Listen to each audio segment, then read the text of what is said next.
Hi, welcome back to my channel. Today I'm going to share 13 lessons that I have learned in marriage.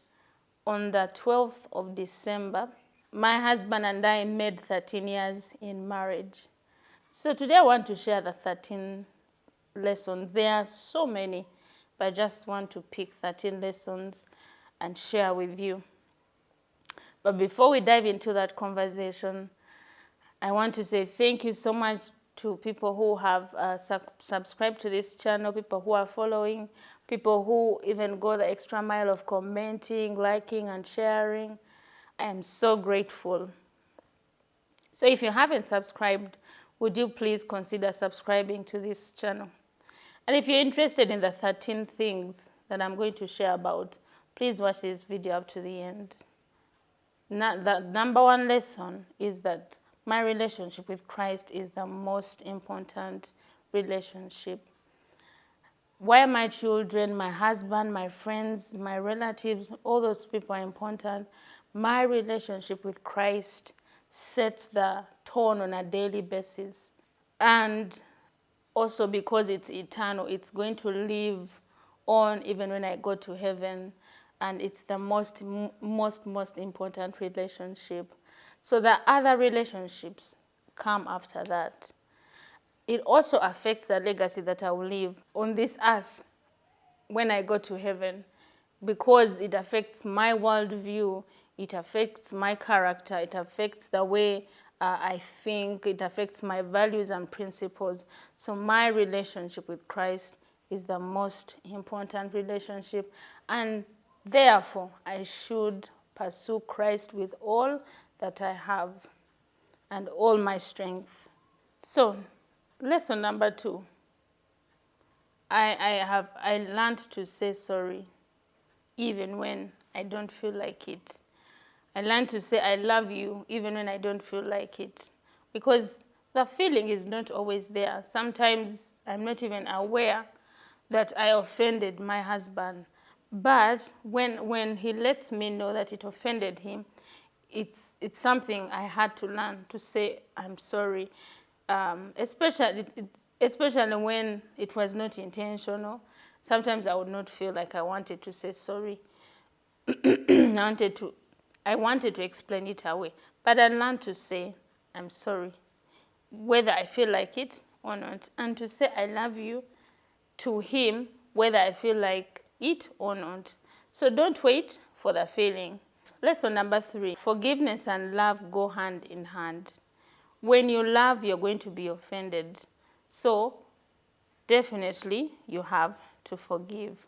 So I learned to, that when you're in a relationship, whether you like it or not, you're going to offend the other person. And when I am offended, what do I do? And unforgiveness is a trap that the enemy uses us to stay in bondage. You get offended and you don't forgive. You keep things in your heart. So you cannot say you love without forgiving. Both of them have to go hand in hand, because you're definitely going to be offended. And when you're offended, what do? You forgive. You talk about it, you forgive, so that you don't fall in the trap of unforgiveness. And unforgiveness will definitely kill your marriage slowly by slowly. So lesson number 4 is disappointment, offense, and very high expectations. Those things are silent killers of marriage. Slowly by slowly, when you get disappointed, slowly by slowly you start to lose trust.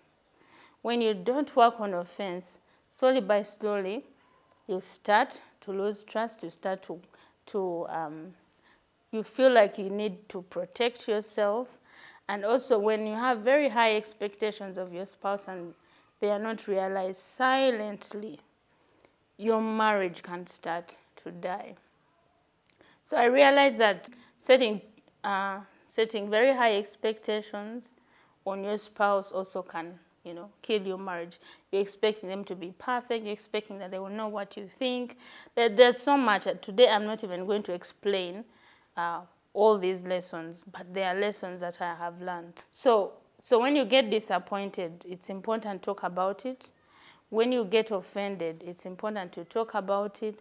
But also sometimes even when your spouse that has not understood it, learn to forgive, learn to let go, learn to release, learn to have grace.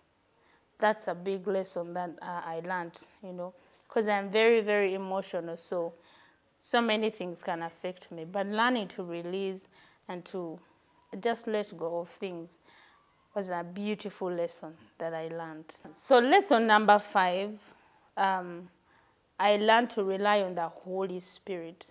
The Holy Spirit is the greatest counselor. Even he's always with me. So anytime I am, confronted with a situation, I can whisper a simple prayer. I don't even have to open my mouth and just say, Holy Spirit, help me. Holy Spirit, guide me. And surely he has been very faithful. So learning to rely on him, learning to communicate with him throughout the day, just to connect has been very, very important. And of course, on top of that, being able to seek godly counsel, because we don't know it all. There's so much that we learn when we get married. There's so much that we don't know when we get married. So godly counsel has also been very, very instrumental.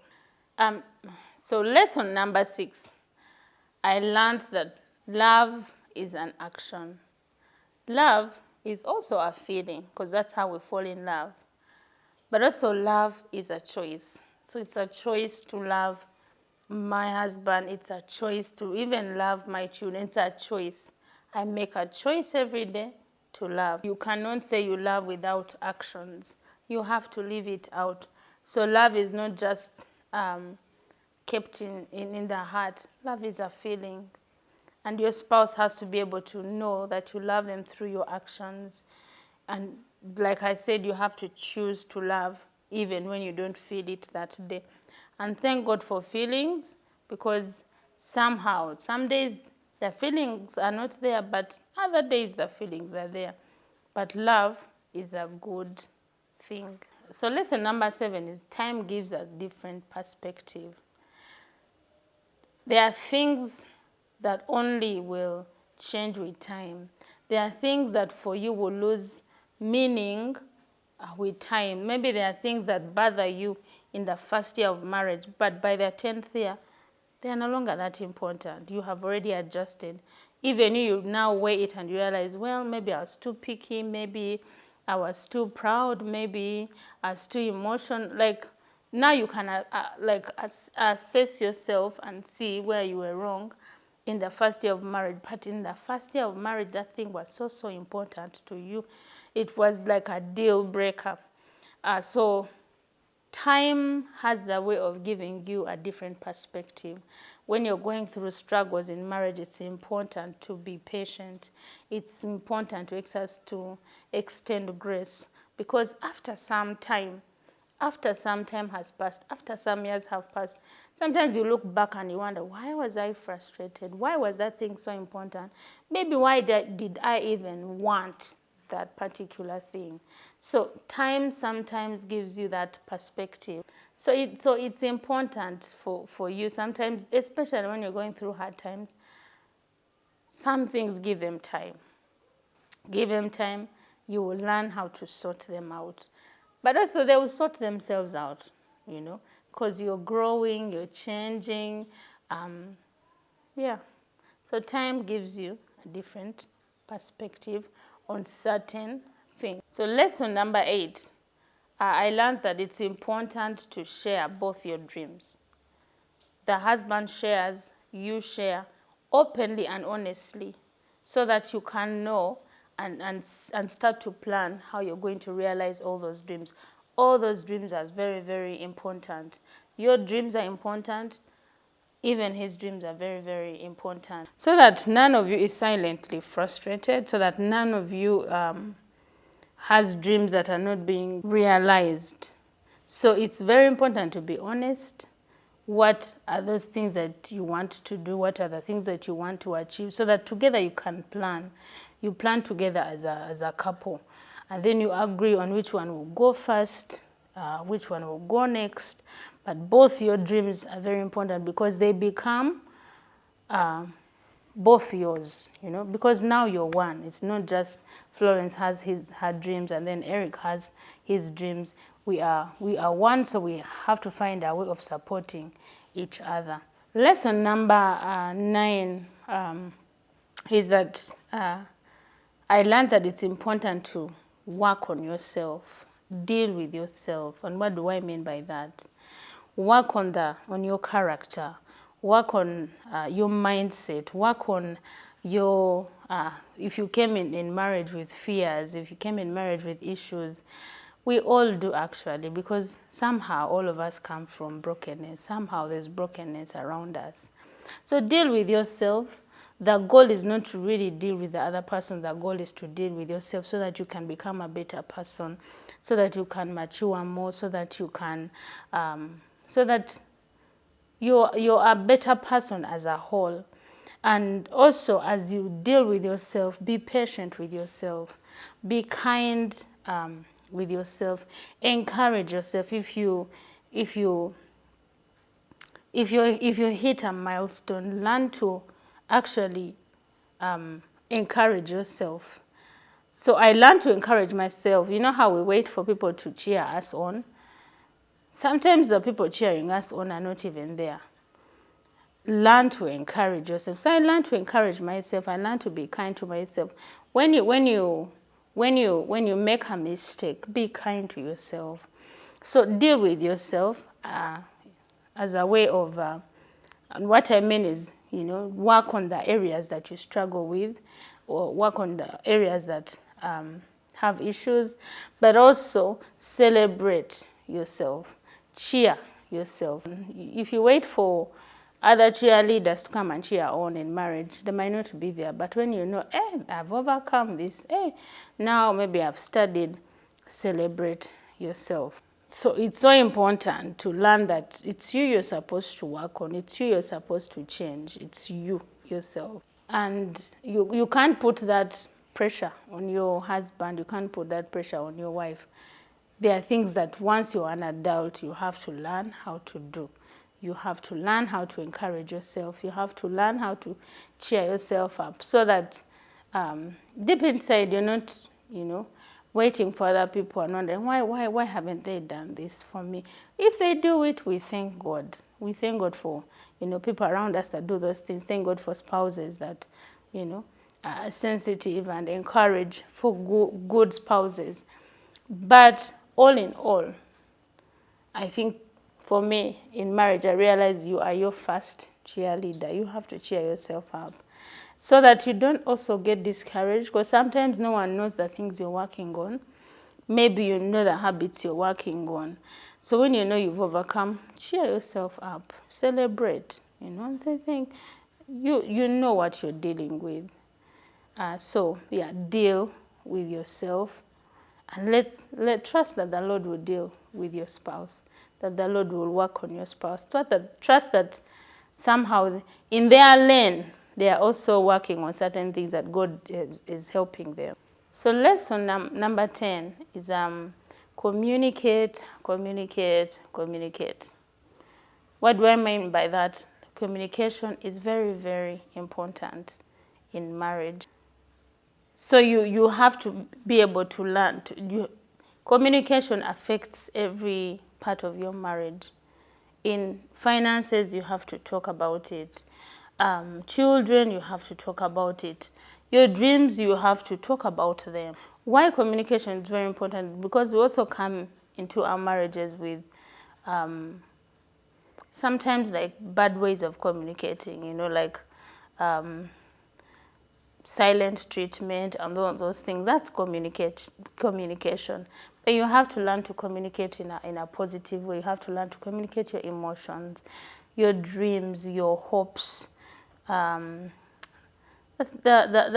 know, the things that are inside that your spouse cannot see. But but also, do not say everything that comes to your mind when you're angry or disappointed. that's not the time to say everything that comes to your mind. Don't speak your mind at that point. That's the time to pause and sometimes probably not say something until when you've cooled off. So while I say communication, I don't mean that say everything that comes to mind. Some things, if you say them, you're going to regret and yet you can't take them back. Lesson number 11 is celebrate your differences. You are different for a reason. You are attracted to a different personality for a reason. You think differently for a reason. It's actually for the good, and it helps the marriage. So celebrate the differences. It's not, differences are not meant to bring friction. It's that they are meant to help actually add value to that marriage. So don't fight your differences, embrace your differences and celebrate them. You cannot change the other person into like your own perfect picture. So celebrate the fact that they are different from you. Enjoy the good that comes with that. Lesson 12 is be grateful for your spouse. Be grateful for the small things and learn to actually voice it out. Tell your spouse the things that you celebrate about them. Tell your spouse the things that that bless you about them. It's important. Sometimes we just do life, you know. So those, just sitting down and pausing and saying, hey, I celebrate this about you. Thank you so much for doing this. And even on a daily basis, when someone cooks a meal, say thank you. So I learned to say thank you. When my husband would drive me somewhere, I would say thank you so much for driving me. And you know, just learning to be grateful, because, you know, the things you take for granted, someone else wishes actually that they would experience those very things. So it's a blessing to know what your spouse really appreciates about you. So lesson number 13, the grass always looks greener on the other side. But your grass also can be watered and it can become green. What do I mean by that? It's so common that you would look at other couples and think they are okay. Because for you, you know the struggles that you have, you know the challenges, maybe finances, the children are falling sick, the marriage, you know the things you're struggling with. It's always, it's easier to look at maybe the pastors and think, oh, the pastors, you know, what do they have to struggle with? Oh, the other doctors, or the people with the cars, or Bambi. It's so easy to look at another couple and feel like they probably have greener grass in their compound, and yours, you feel like, mine has patches. But if you water your grass, it can be true that their grass might be greener, their lives might be better, their marriage might be better. But if you learn to water your own marriage, it becomes also very beautiful. It becomes even better, you know, than other marriages. And the point behind this is to learn to be content. When you're married with your spouse, learn to be content with a spouse that you chose, but also the spouse that the Lord gave you. But I know ultimately you chose that person when you decided to settle down with them. So learn to be content and water your own grass in your own compound. As you celebrate the achievements, as you celebrate the good things that are happening to other couples, learn to water your own grass, learn to water your own marriage, learn to water your own friendship, so that it can also become very, very green, or beautiful, or, you know, so that it looks good. And in the end, it's rewarding for both of you.